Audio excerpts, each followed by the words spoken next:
mo na mo.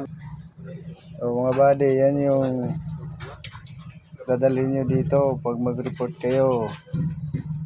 Full body picture, accomplishment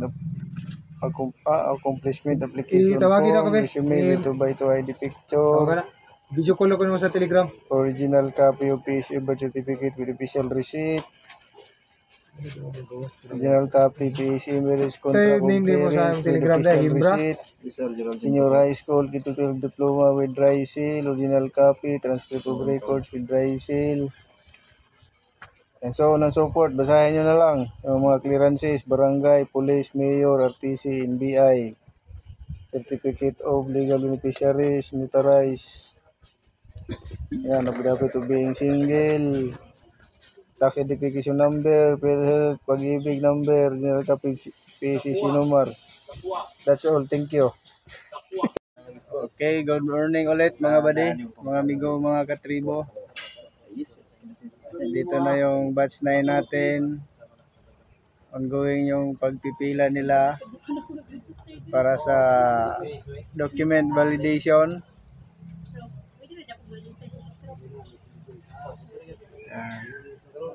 Nag-report na ang ating batch 9.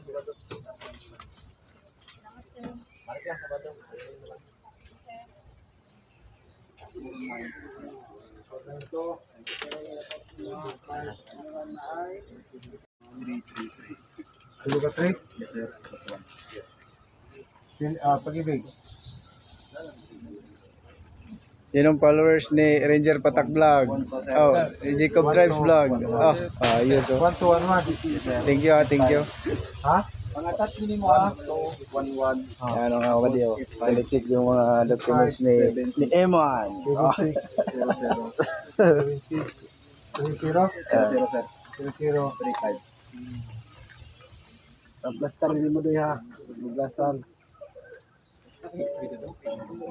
Wala kay. Sama. Kuto imbalmer. Batch 9. Kaning imbalmer ni mo doy. Shout out. Diri ra ni butang sa tanggalon ni mo diri. Ang nabutang na nato na sa imong mga significant accomplishment. Haman imong 2x2 Ang picture. angay butang nimo diri Anong wala pa man imong i-forward sa ako. imong insito. Ha? Ito wala na kilo dira og nakuan. Ha? Anong pa magkamahal sa GC? Nag-misis sa Yung kasako mga hindi pa natimbang, Next hindi year pa ang na-height. imong expiration. Misis ko sa ako. Sa Punta kayo doon sa step 2. Height and weight.